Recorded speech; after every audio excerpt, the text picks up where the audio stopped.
Bueno, mis amados, bienvenidos todos. Los amo mucho en Cristo Jesús, en la voluntad del Padre. Hoy terminamos este ciclo con este mensaje tan hermoso sobre la ley y la gracia titulado Ayo. Quiero recordar hoy, pues, confiando en el Señor Jesús, podamos terminar este mensaje y que el Señor nos regale otro tema para la otra semana, si es su santa voluntad. Bueno, vamos a continuar haciendo ya conclusiones. Aquí lo importante de este mensaje es que entendamos que nosotros estamos bajo el nuevo pacto. Ese pacto se llama Cristo Jesús. Así que la escritura nos ha mostrado durante todo este mes que no estamos bajo la ley, sino estamos bajo la gracia. Así que para que entendamos un poquitico más el por qué eh, estamos bajo la gracia, vamos a remontarnos un poquitico a pasar un pincelazo de lo que es el tabernáculo, que era el velo, que era el sacrificio, para que podamos entender de una vez por todas este mensaje y no caigamos en discusiones que no edifican, en discusiones, en temas que no tienen que ver con la salvación, eh, para que tengamos una base sólida con base en quizás todas esas doctrinas y enseñanzas que tienen otras congregaciones equívocamente y hace que hayan divisiones. Eso está haciendo que haya mucha división en las congregaciones. Todavía se sigue llevando todos esos rituales, llevándose todas esas doctrinas del antiguo pacto que en muchas ocasiones eran únicas y exclusivas para el pueblo de Israel, que como vimos era un ayo, y hablamos que un ayo era un esclavo que servía de tutor a los niños para guiarlos y llevarlos más tarde al verdadero maestro. Entonces, en resumen, lo que el apóstol Pablo, para enseñarnos bien, utilizó esta metáfora para decirnos que para nosotros todas esas leyes y todas estas cosas era nuestro ayo, era nuestra disciplina para poder llegar a lo verdadero, que es el maestro de maestros, a nuestro Señor Jesucristo.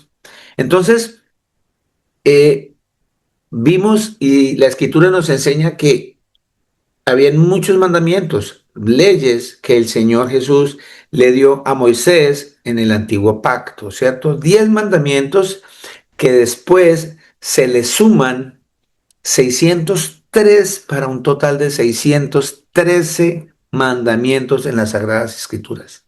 613, una cantidad de leyes. Ustedes van al libro de Levítico, va al libro de Números, Deuteronomio, en Éxodo, que es cuando le entregan las tablas de la ley a Moisés.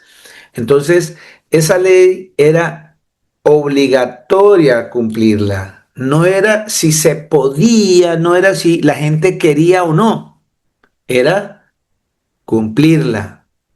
Y eso se hacía por medio de un sacerdote en el tabernáculo. ¿Qué era el tabernáculo? Era una especie de templo portátil que Israel tenía, ¿cierto? Y este tabernáculo o este templo tenía 2 cuartos. Eh, Ojalá ustedes puedan entrar en internet y buscar cómo era el tabernáculo en las épocas de la ley mosaica y todo esto. Venga, si de pronto lo ponemos aquí, si en la pantalla, a ver si mi esposa me lo puede poner para que ustedes vayan entendiendo un poco esto, porque es muy importante hoy para que entendamos esta conclusión sobre que ya no estamos bajo la ley, sino bajo la gracia. Entonces, eh, les decía, todos tus mandamientos era necesario cumplirlos. No era si se podía, no era si uno quería, voy a ver si hago, voy a ver si puedo, no, había que cumplirlo. Y les decía a ustedes, se hacía por medio de un sacerdote en el tabernáculo. Entonces el tabernáculo aparece en el libro de Éxodo, en el capítulo 26. Estoy dando esa información para que después nos vamos a leer. Hay una cantidad de medidas que había un velo que dividía, habían dos cuartos, y uno era el lugar santo y el otro era el lugar santísimo. ¿Estamos? Entonces, el Señor dio unas medidas exactas de cómo debería construirse ese tabernáculo. ¿Por qué digo portátil? Porque duraba un tiempo en ciertos lugares donde el pueblo de Israel se estacionaba por tiempo, y cuando se movían, volvían y hacían otro tabernáculo donde en la entrada, como en el patio de la entrada de ese tabernáculo, estaba el lugar donde se hacían los sacrificios, donde llevaban los animales para sacrificarlos y expiar los pecados. Los pecados eran perdonados al derramar la sangre de estos animales que ellos sacrificaban. Y eso se hacía ya en el tabernáculo. ¿Ustedes lo están viendo allí? ¿Lo Sí, están viendo? señor. ¿Sí? ¿Todos lo están viendo ahí? Bueno, entonces como pueden ver, ahí hay una vaquita, que era el animal que usaban para llevar, lo ofrecían ahí en el altar, ¿verdad?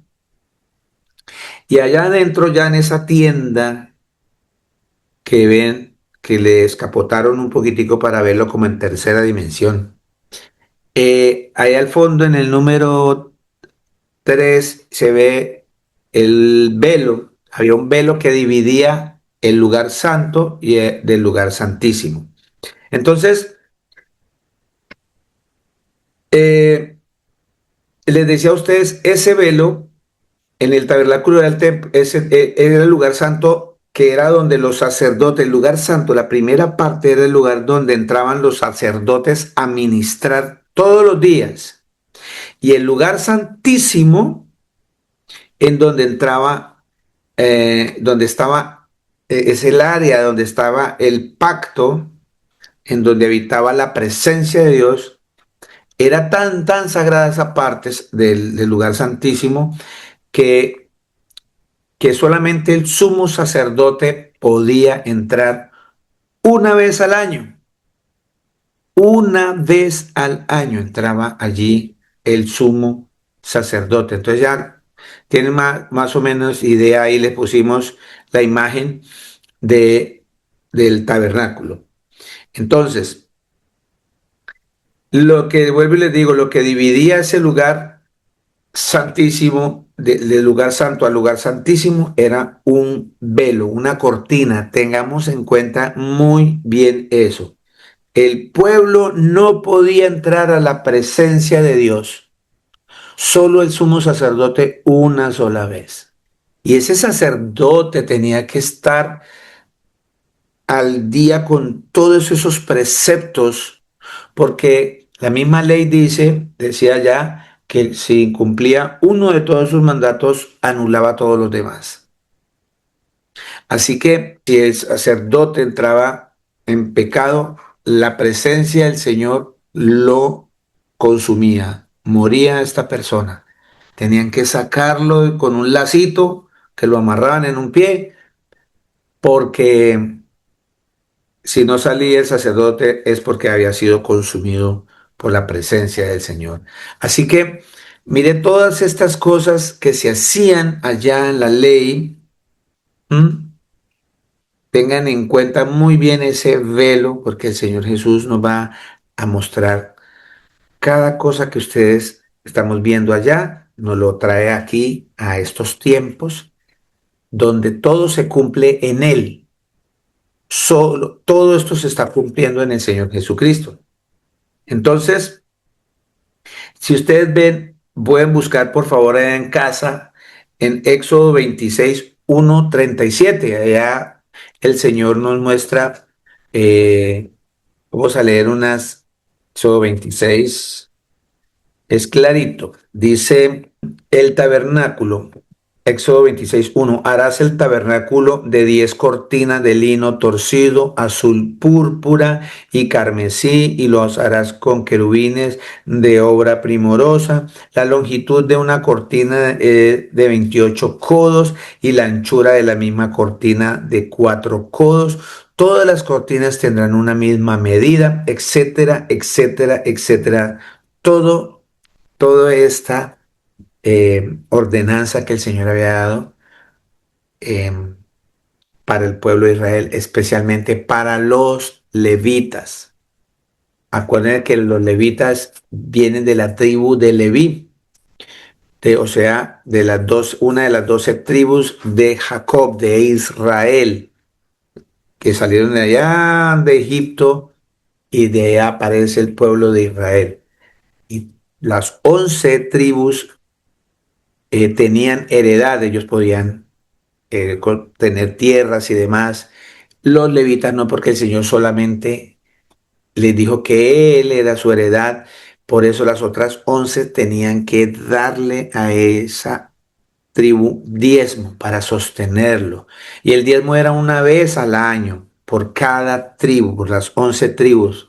Eran miles, obviamente eran miles de comida en toneladas, ganado para darle a los levitas que estaban encargados solamente de la parte del templo, especialmente el tabernáculo.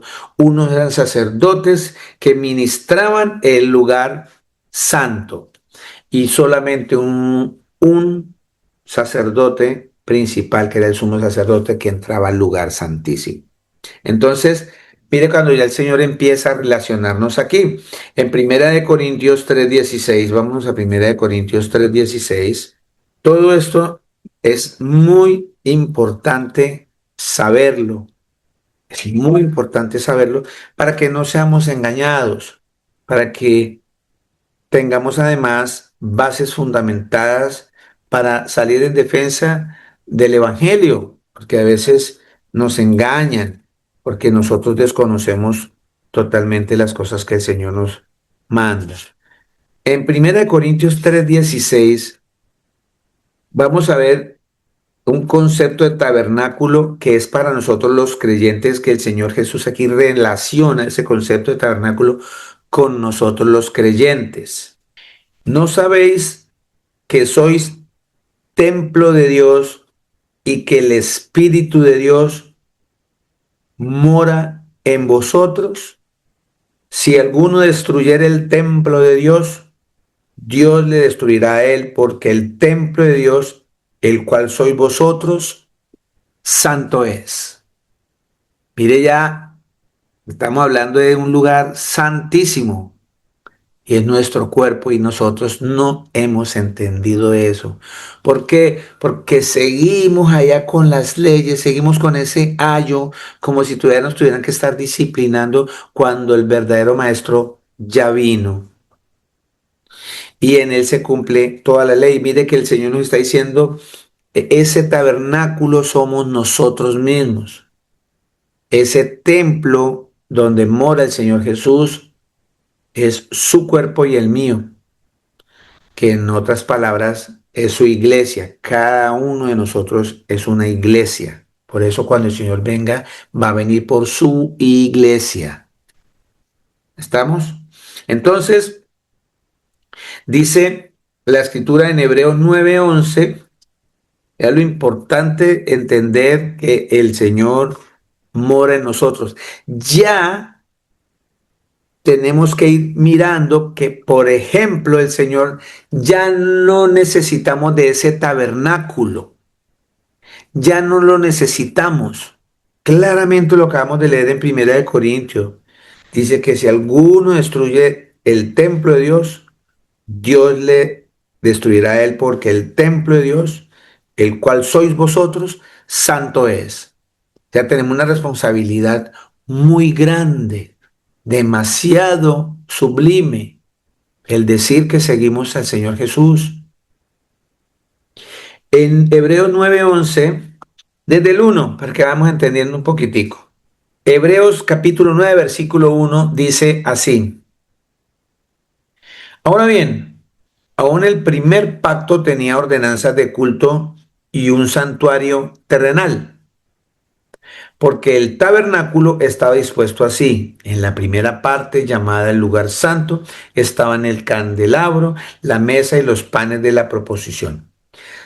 Tras el segundo velo estaba la parte del tabernáculo llamada el lugar santísimo, el cual tenía un incenciario de oro y el arca del pacto cubierta de oro por todas partes, en la que estaba una urna de oro que contenía el maná, la vara de Aarón que reverdeció y las tablas del pacto, y sobre ella los querubines de gloria que cubrían el propiciatorio, de las cuales cosas no se pueden ahora hablar en detalle.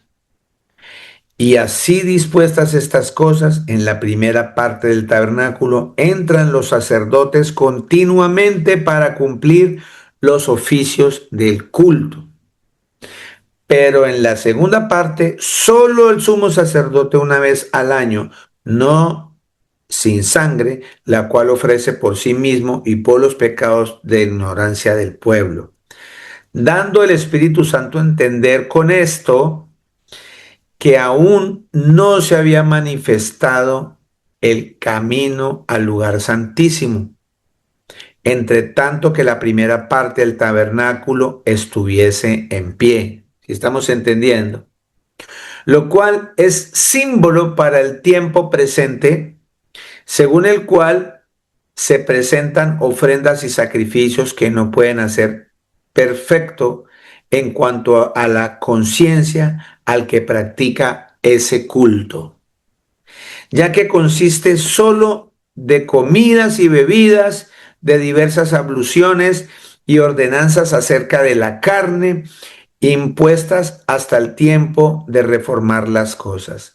Pero estando ya presente Cristo, sumo sacerdote de los bienes venideros por el más amplio y más perfecto tabernáculo, no hecho de manos, es decir, no de esta creación, y no por sangre de machos cabríos, ni por becerros, ni sino por su propia sangre, entró una vez para siempre en el lugar santísimo, habiendo obtenido eterna redención.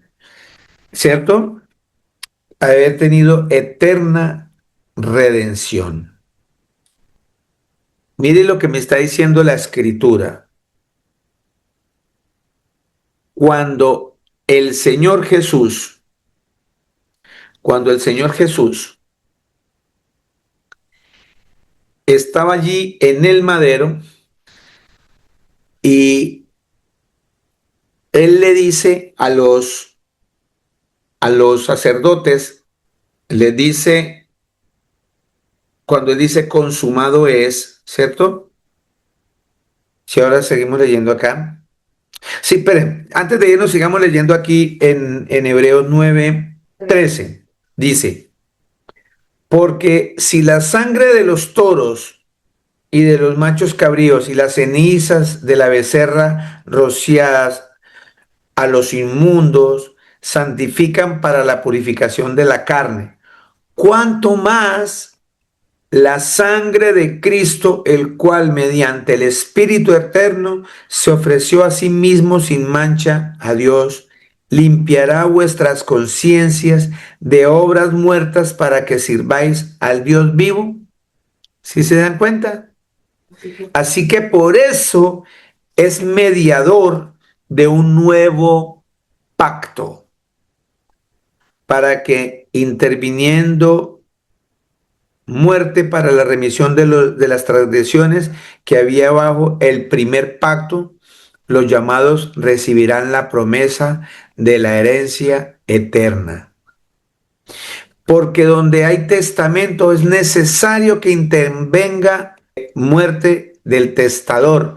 Significa Usted sabe que un testamento, pero le llaman el Antiguo Testamento, el Antiguo Pacto. Nadie puede cobrar un testamento sin que la persona que lo ejecute esté viva. Para poder cobrar un testamento, tiene que haber muerte del testador, ¿cierto? Por eso el 17 dice, porque el testamento con la muerte se confirma, pues no es válido entre tanto que el testador vive, de donde ni aun el primer pacto fue instituido sin sangre. Porque habiendo anunciado Moisés todos los mandamientos de la ley a todo el pueblo, tomó la sangre de los becerros y de los machos cabríos con agua, lana escarlata e hisopo, y roció el mismo libro y también a todo el pueblo, diciendo, esta es la sangre del pacto que Dios ha mandado. Y además de esto roció también con la sangre del tabernáculo y todos los vasos del ministerio. Y casi todo es purificado según la ley con sangre, y sin derramamiento de sangre no se hace remisión. Si estamos entendiendo que eso era el ayo allá, por eso el Señor tenía que derramar toda su sangre para poder hacer esta expiación, para poder Él llevar todos los pecados de la humanidad, pero siempre y cuando aquellos que lo reciban y lo acepten y se arrepientan. ¿Estamos? Así que notemos aquí que la escritura me está enseñando que ese sacrificio el Señor lo hizo una vez y para siempre. Que nosotros no tenemos que seguir siguiendo todos esos sacrificios, haciendo esos sacrificios. Esos sacrificios no vienen hoy. Y el solo hecho de decirle a la gente que no se coma esto, no se tome esto, circuncídese, pague diezmo y todas estas cosas, estamos negando a Cristo. Estamos negando todo este sacrificio que el Señor hizo en el madero. Estamos prácticamente escupiendo al Señor como lo escupieron los judíos cuando Él dijo que Él era el Cordero de Dios. Cuando Él dijo, ¿cierto? Que era el Dios Todopoderoso. Cuando Él dijo que era el Cristo. Porque todas estas personas en la ley sabían que el Cristo era el Mesías y el Cristo era el que iba a cumplir con todas estas cosas de una vez por todas. Y hasta el día de hoy, los judíos no han recibido a Cristo, no lo han recibido, no han creído en este sacrificio que Él hizo. Por esa razón, en la medida ellos todavía están, van a hacer nuevos sacrificios porque ellos creen que ya va a venir, está próximo el Mesías. Y sí, el Mesías está próximo, pero para la segunda venida que es para juicio, para juicio. Para nosotros ya vino y nos mostró todo esto y nos enseñó todo este caminar, nos preparó para todo esto. Y todavía hay gente que sigue. Y lo más triste que hay muchas congregaciones que todavía siguen haciendo ayunos, hablan en lenguas extrañas, bautizos, cenas, una cantidad de ritos y de cosas que le enseñan a la gente que están en pecado si no hacen eso. Y en cierta manera están obligando a la gente a escupir a Cristo, a pisotear todo esto que acabamos de leer. Él ya derramó su sangre como un cordero, como se hacía allá en ese tabernáculo. Mire lo que dice la escritura. Mateo 27:51. Cuando dice el Señor, dice que había un velo entre el lugar santo y el lugar santísimo, que el pueblo no podía pasar al lugar santísimo. Solo era por medio de un sumo sacerdote una vez al año. Y mire lo que me dice la escritura en Mateo 27:51, ¿cierto? Aquí cuando el Señor Jesucristo fue crucificado en ese madero, ese velo se rompió, se rasgó de arriba a abajo, dice la escritura, simbolizando y mostrándonos que ya no hay separación entre nosotros y el Señor Jesús. Ya no hay separación entre el Señor, entre nosotros y el Dios Todopoderoso. Nuestro Señor Jesús ya no, ya no necesitamos un sumo sacerdote. Ya no necesitamos, acuerde que para pasar del lugar santísimo, del lugar santo al lugar santísimo, solamente podía ser un sumo sacerdote. El pueblo no tenía acceso sino hasta el lugar santo. Pero cuando el Señor Jesucristo en el madero, cuando Él muere, ese velo se rompe en dos de arriba abajo, se abrió, enseñándonos hoy día que no necesitamos un sumo sacerdote. Ya no necesitamos sacrificar corderos. Gracias a eso tenemos el privilegio de poder entrar en la presencia de nuestro Señor Jesucristo, ¿cierto? Sin intermediarios, sin comisiones, sin nada por debajo de la mesa. Ya no tenemos que hacer sacrificios, porque el solo hecho que usted le diga a una persona, no se coma esto porque va para el infierno, ya lo está llevando a sacrificar algo para él que le agrada. Y fuera de eso, amedrentándolo con mandarlo al infierno. Nosotros ya la escritura me está enseñando que no necesitamos eso.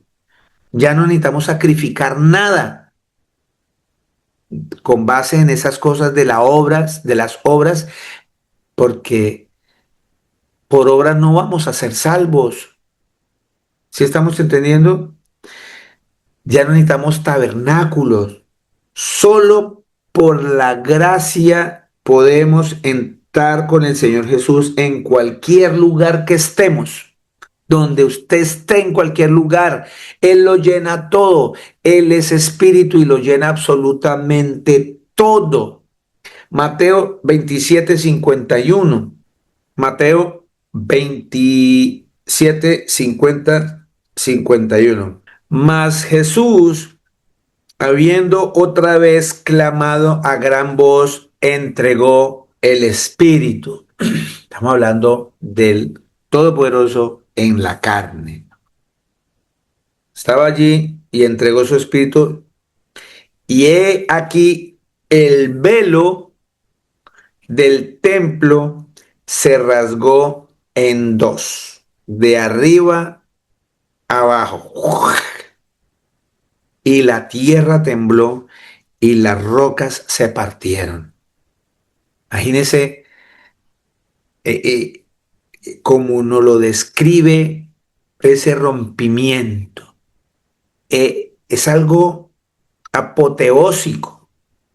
¿Cómo será de tan sublime esto que la tierra tembló y las rocas se partieron cuando ese velo se rompió en dos?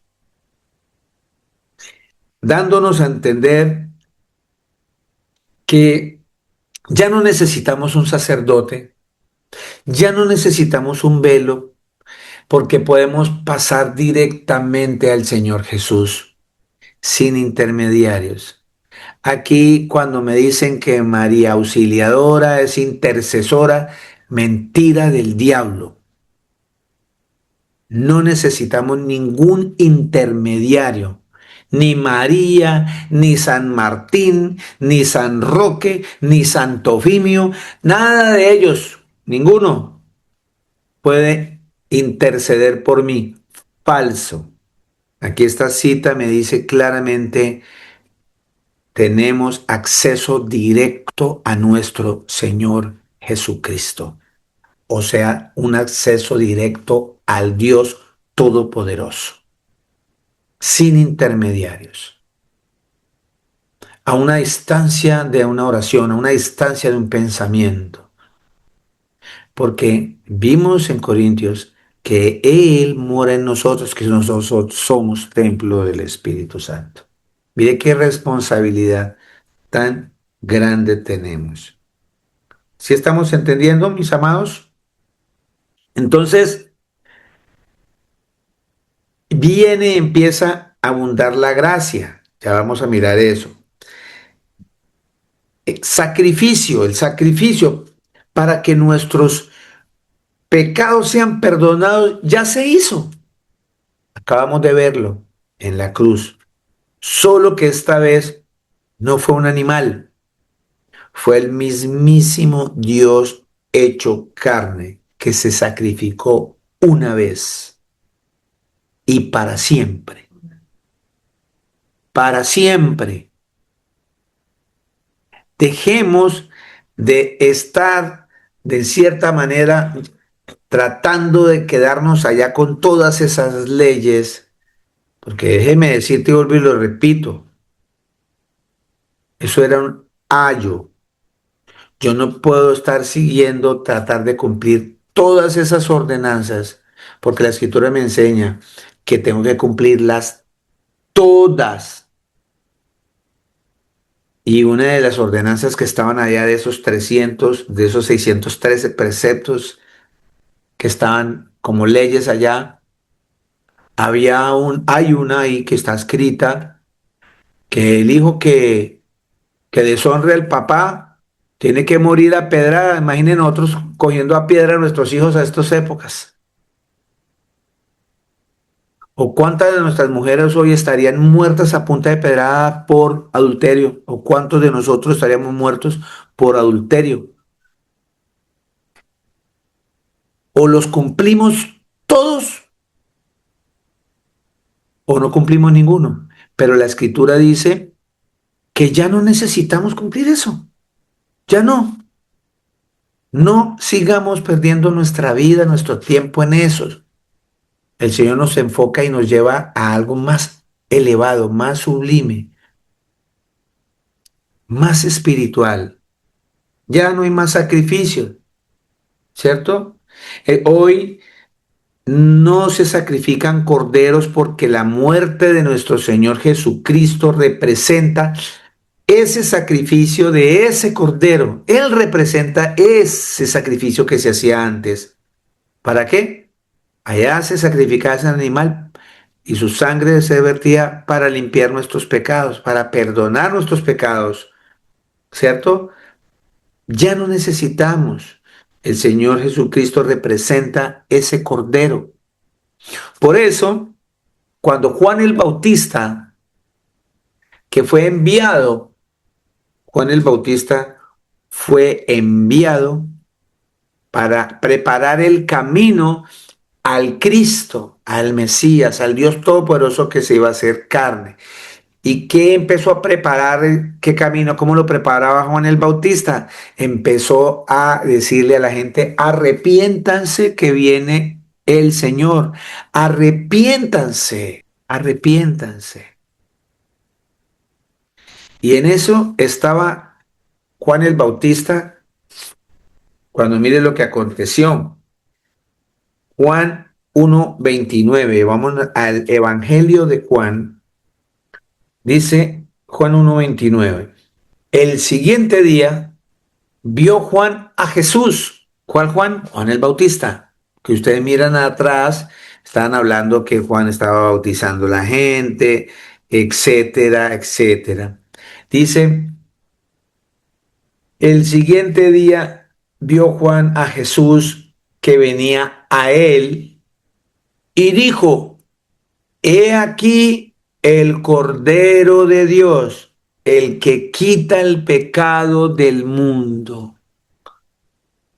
¿Cuántas veces no oímos eso en la iglesia tradicional y no lo entendíamos? Y lo repetíamos como loros. Juan, preparando el camino del arrepentimiento a las personas que iban a conocer el mensaje verdadero del Señor, lo señaló, lo mostró cuando el Señor empieza a hacer su ministerio. Mírelo, ahí viene. Él es el Cordero, haciendo énfasis que ya no necesitan matar más animales. De hecho, allá en Isaías, desde los profetas, el Señor le está diciendo a la gente, yo me cansé de sus holocaustos, me cansé de sus carneros, de esos sacrificios. No los quiero más, dijo el Señor. Y Él vino y se hizo carne y por eso es llamado el Cordero Inmolado. Dice por ahí en Isaías que fue llevado como un cordero que ni siquiera habló, etcétera, etcétera, etcétera. Él por eso tiene ese título que tiene nuestro Señor Jesucristo, el Dios Todopoderoso, además de tener el título de Dios, de Todopoderoso, Omnipotente, también es conocido como el Cordero Inmolado, el Cordero de Dios. ¿Sí estamos? Y más adelantico, ahí mismo en el 36, él vuelve y dice, desde el 35, el siguiente día otra vez estaba Juan y dos de sus discípulos, el apóstol, el profeta Juan, el Bautista, también llevaba unos discípulos, porque él estaba mostrando el camino del Señor, cómo iban a hacer las cosas con el Señor. Y dice, el siguiente día otra vez estaba Juan y dos de sus discípulos, y mirando a Jesús que andaba por allí, dijo, he aquí el Cordero de Dios. Les estaba enseñando, ya mostrando a ellos desde allá, que ya la ley no imperaba, que el Señor en él se cumplía toda la ley. Vamos a Primera de Pedro 1, 18, 19. Acuérdense que ahorita vamos a mirar en Romanos 6, 15 que dice allí, entonces viniendo la gracia, entonces significa que puedo pecar más para que la abundancia, para que la gracia abunde más. Y la misma escritura me dice que de ninguna manera. Mire, más bien lo que estamos llamados a hacer, ya no estamos bajo esa ley, estamos bajo la gracia y mira lo que estamos llamados a una vida santa. ¿Y qué es un santo? Un santo no es un muñeco, no es un mamarracho que se le ponen velas, se le piden cosas a un muñeco que tiene boca pero no habla, tiene oídos pero no oye, tiene ojos pero no ve, tiene manos pero no palpa. El Señor dice que todo el que cree en un muñeco de esos, igualito es a ese muñeco. Sea una persona muda, sorda, ciega, no entiende, no comprende nada de lo espiritual. Así que ese no es el santo es aquella persona que se aparta para el Señor Jesús. ¿Se aparta de qué? De la maldad, del pecado, del odio, de la rabia, de la mentira, de todo lo que me aparta del Señor. Dice, Primera de Pedro 1:13, por tanto, ceñid los lomos de vuestro entendimiento, sed sobrios y esperar por completo en la gracia que se os traerá cuando Jesucristo sea manifestado. Como hijos obedientes, no os conforméis a los deseos que antes teníamos, estando en nuestra ignorancia, sino como aquel que nos llamó es santo, seamos nosotros santos en toda nuestra manera de vivir, porque escrito está, sed santos porque yo soy santo. Allá lo dice en el libro de Levíticos, el Señor dijo eso, sed santos porque yo soy santo. Y si invocáis por Padre aquel que sin acepción de persona juzga según la obra de cada uno, conducíos en temor todo el tiempo de vuestra peregrinación, sabiendo que fuiste rescatados de vuestra vana manera de vivir la cual recibisteis de vuestros padres, no con cosas corruptibles como oro o plata, sino con la sangre preciosa de Cristo. Nosotros no fuimos comprados con chichiguas, con moneditas falsas, billetes falsos. No, nosotros fuimos comprados con la sangre preciosa de Cristo, como un cordero sin mancha y sin contaminación. Esos animales que se ofrecían eran animales santos, puros, sin contaminación. Por eso el Señor Jesús dice en la palabra que Él fue tentado en todo, pero nunca pecó. Era santo, santo, santo. 20. Ya destinado desde antes de la fundación del mundo, pero manifestado en los posteros tiempos por amor de nosotros. Así que, mis amados, es muy importante que fuimos rescatados de la mala manera de vivir. En Apocalipsis 7:14, ustedes saben que el libro de Apocalipsis significa revelación, porque el Señor Jesús le plació revelarle a Juan, el apóstol Juan, la segunda venida, cómo va a ser el juicio, cómo van a ser todas estas cosas. Y allí el apóstol Juan, en el libro de Apocalipsis capítulo 7, para que entendamos un poco más de el cordero, no ya es ese animal en la ley, sino en forma espiritual. Nuestro amado Dios poderoso, Señor Jesús, también es llamado el cordero. Le preguntó Juan, le hizo una pregunta y allí le dice, desde el 13 para que entendamos. Entonces uno de los ancianos habló diciéndome, estos que están vestidos de ropas blancas, ¿quiénes son? ¿Y de dónde han venido?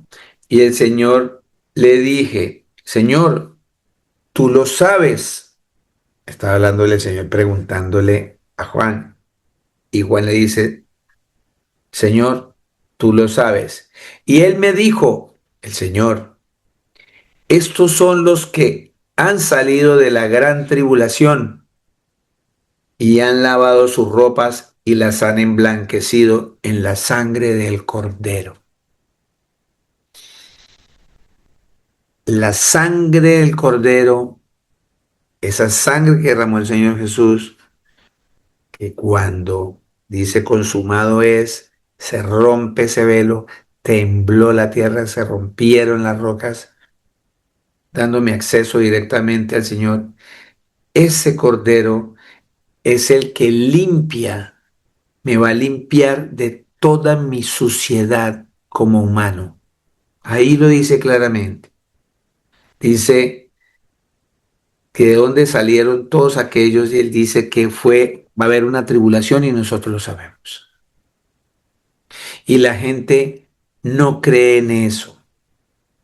No es sembrar miedo, es prepararnos, es entender que estamos bajo la gracia, bajo ese amor incondicional del Señor Jesús para con todos aquellos que se arrepienten del pecado y lavan sus ropas y se limpian.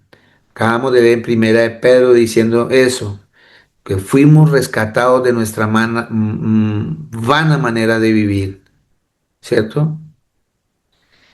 Así que nosotros tenemos que lavar nuestras ropas. ¿Y cómo se lavan nuestras ropas? Creyendo en, en ese sacrificio que hizo el Señor. Porque dice aquí que vamos a ser emblanquecidos con la sangre del Cordero. De hecho, la palabra dice que si nuestros pecados fueran como la grana, ¿cierto? Ya les voy a decir desde esa cita que es muy bella para que entendamos un poco mejor. ¿Quién me puede leer el libro de Isaías 1:18 para que me ayuden? Yo, tío, Por favor, hija, gracias. dice Isaías 1:18. Vengan ahora y razonemos, dice el Señor. Aunque sus pecados sean como la grana, como la nieve serán emblanquecidos. Aunque sean rojos como el carmesí, como blanca lana quedarán. Amén. Sigue, mi amor, hasta el 20, por favor.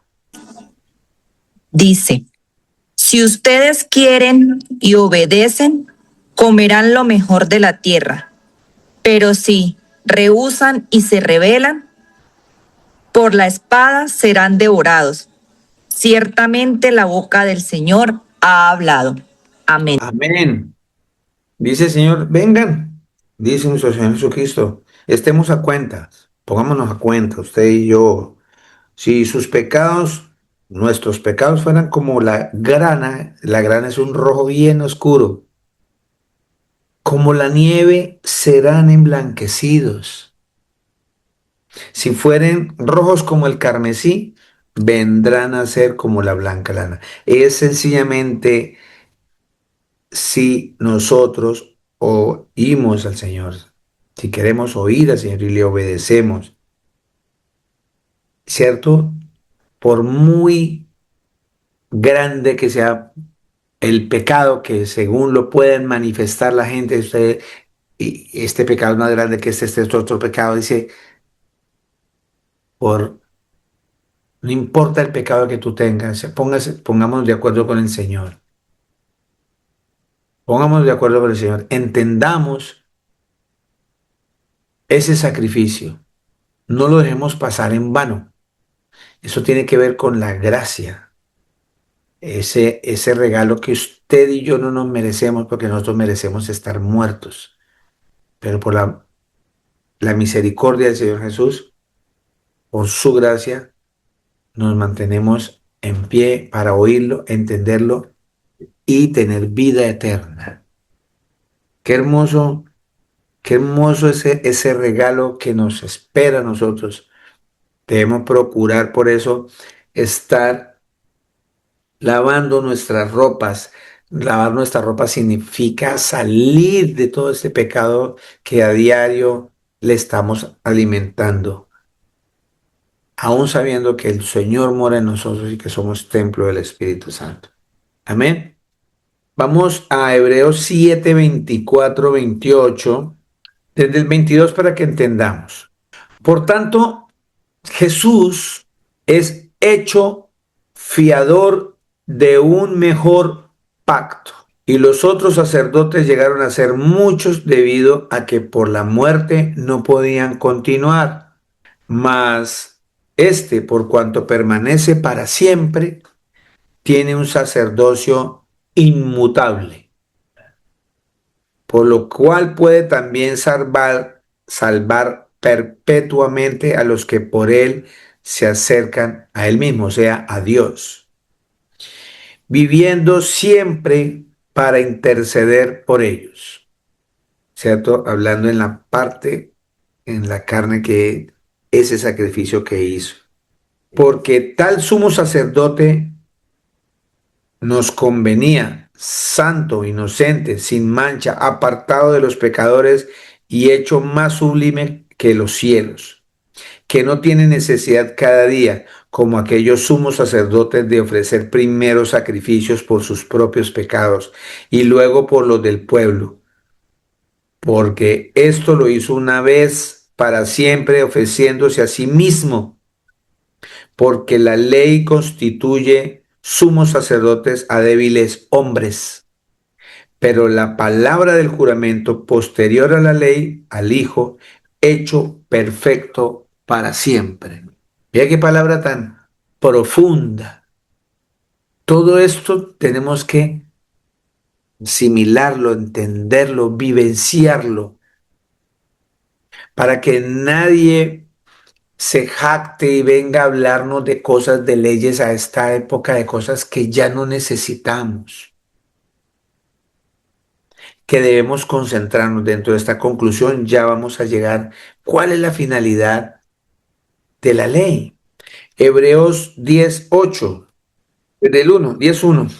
Porque la ley, teniendo la sombra de los bienes venideros, no la imagen misma de las cosas, nunca puede, por los mismos sacrificios que se ofrecen continuamente cada año, hacer perfectos a los que se acercan.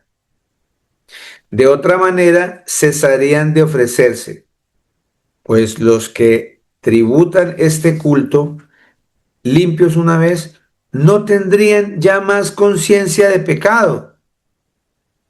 Pero en estos sacrificios, cada año se hace memoria de los pecados. O sea, vuelve a recordar los pecados. Y el Señor ya los perdonó. Por lo cual, entrando en el mundo dice, sacrificio y ofrenda no quisiste, mas me preparaste cuerpo, holocaustos y expiaciones por el pecado no te agradaron. Entonces dije, he aquí que vengo, oh Dios, para hacer tu voluntad, como en el rollo del libro está escrito de mí, diciendo, primero, sacrificio, ofrenda y holocaustos y expiaciones por el pecado no quisiste, ni te agradaron, las cuales cosas se ofrecen según la ley. Y diciendo luego, he aquí que vengo, oh Dios, para hacer tu voluntad. Quítalo primero para establecer esto último, como dice el Señor. En esta voluntad somos santificados mediante la ofrenda del cuerpo de Jesucristo, hecha una vez para siempre. Una vez para siempre, por favor.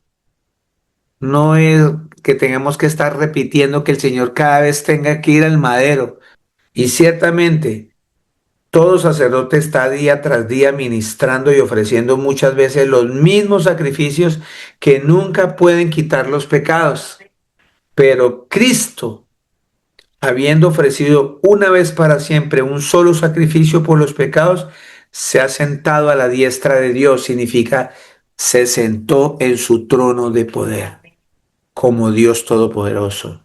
Hebreos 10, 19, 25. Mire esto tan hermoso. ¿Se acuerda que desde el comienzo de la Biblia que antes allá en nuestro ayo la gente tenía que ir al lugar santo y pasar al Santísimo por medio de un sacerdote una vez al año? Y mire lo que dice la Escritura, Hebreos 10, 19. Así que, hermanos, teniendo libertad para entrar en el lugar santísimo por la sangre de Jesucristo. Mire, es pura fe, física fe. No entiendo por qué seguimos dejándonos engañar con todas estas cosas que nos van a mandar para el infierno. Dice claramente que ya tenemos la libertad para entrar al lugar santísimo, directo, directo, por la sangre que Él derramó por nosotros, por el camino nuevo y vivo que Él nos abrió a través del velo. ¿Se acuerdan? Cuando Él muere, se rompe ese velo en dos. Esto es su carne. Él ya pagó. Y teniendo un gran sacerdote sobre la casa de Dios, o sea, sobre el templo, acerquémonos con corazón sincero, en plena certidumbre de fe, purificando los corazones de mala conciencia y lavados los cuerpos con agua pura. No es que usted se empiece a bañar y no. La palabra del Señor es agua viva, ¿cierto? Está hablando de limpiar la conciencia, es lavarse de tanta maldad. Mantengámonos firmes sin fluctuar la profesión de nuestra esperanza, porque fiel es el que prometió. Y considerémonos unos a otros para estimularnos al amor y a las buenas obras, no dejando de congregarnos, como algunos tienen por costumbre, sino exhortándonos y tanto más cuanto veis que aquel día se acerca. ¿Cuál día? El día final.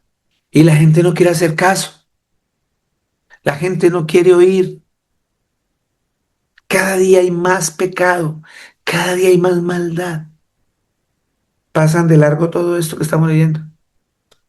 Ahora el 26 de junio, en Tierra Santa, en Israel, en Tel Aviv, ahí cerca, ahí no cerca, en el mismo lugar donde el Señor destruyó masivamente a la homosexualidad.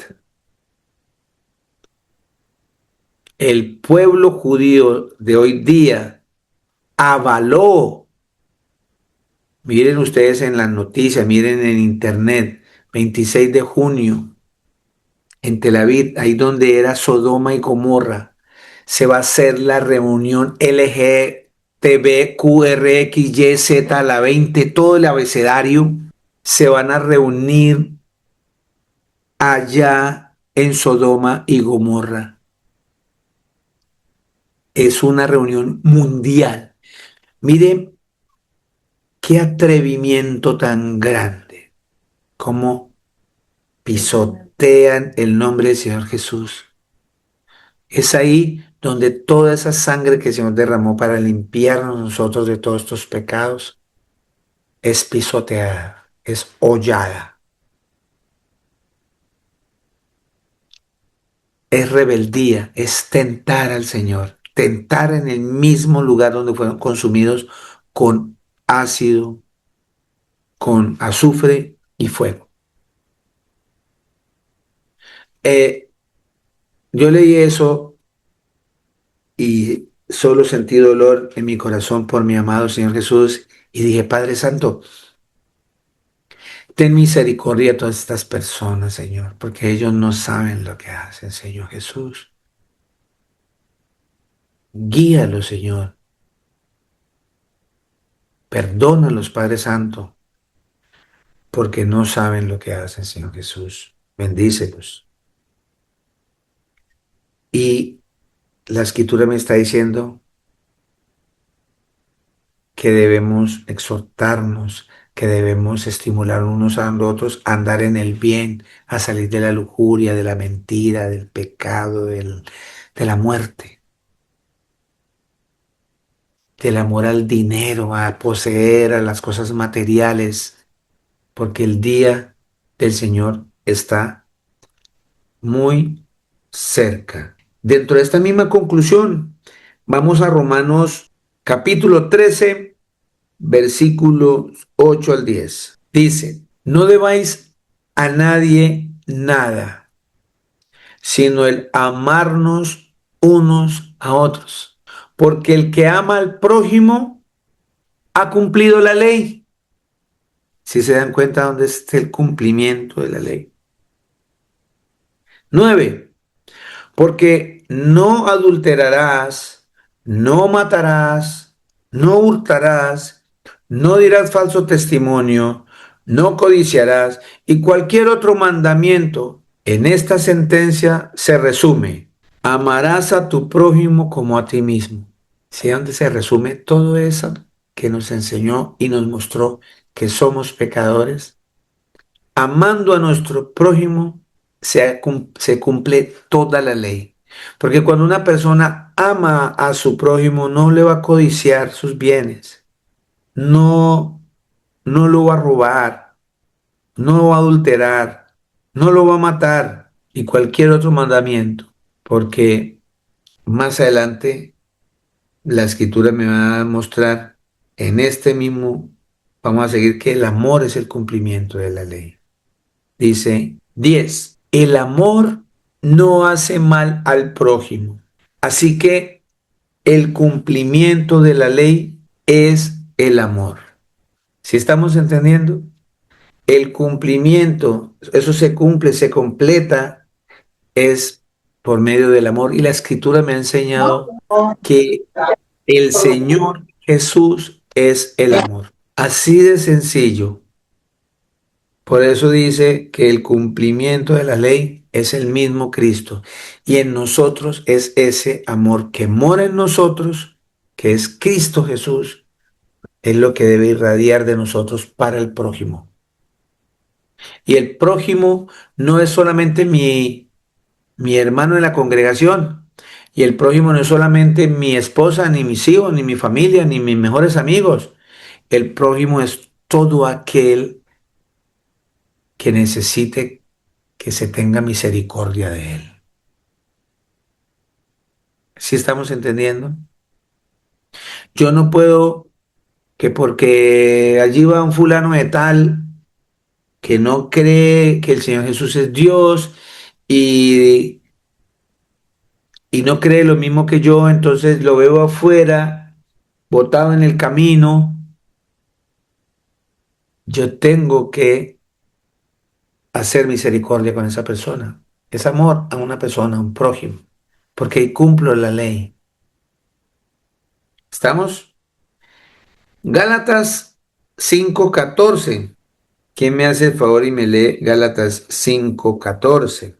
Yo, pastor, Gracias, suegrita. la palabra del Señor dice así en Gálatas 5:14, porque toda la ley en esta sola palabra se cumple. Amarás a tu prójimo como a ti mismo. Amén. Amén, amén y amén, mis amados, amados hermanos bellos. Pudiésemos seguir hablando muchísimo más porque la escritura es muy rica en todos los temas que expone para que nosotros caminemos en esos preceptos para obedecer a nuestro Señor. Entonces, la idea de que este mensaje viene es para que nosotros no caigamos en esas divisiones, no caigamos en todas estas situaciones que en muchas congregaciones hoy día están haciendo. En algún momento, algún día el Señor nos mueve del lugar y vamos a sentir la necesidad de congregarnos en un lugar. No dejemos de congregarnos, pero tampoco dejemos engañarnos con cumplir cosas que el Señor no nos ha mandado, en hacer cosas que el Señor ya pagó por nosotros. Así que mis amados, descansemos en esto. Somos salvos por gracia, no por la ley. Somos salvos porque al Señor le plació. Y Él sigue esperando, Él no ha venido porque Él sigue esperando que muchos, muchos procedan al arrepentimiento para que sean salvos y poder gozar de la vida eterna y la plenitud de la presencia de nuestro Señor Jesús. Así que mis amados, vamos en buen camino. Bendito es el Señor Jesús que nos marca esos derroteros por medio de esta palabra tan hermosa, por medio de su palabra que es espada que penetra hasta las coyunturas de nuestros huesos. Y eso es importante, por eso debemos estar leyéndola, pidiéndole al Señor discernimiento, porque el Señor Jesucristo está próximo. Los amo mucho en Cristo Jesús. Que tengan un excelente y hermoso día. El Señor Jesús, el Todopoderoso, nos bendiga. Veremos si es la voluntad del Señor dentro de 8 días. Invite a una persona, invite a otra persona, un amigo, invite a un familiar para que pueda recibir este mensaje de vida, este mensaje de bendición para cada uno de nosotros.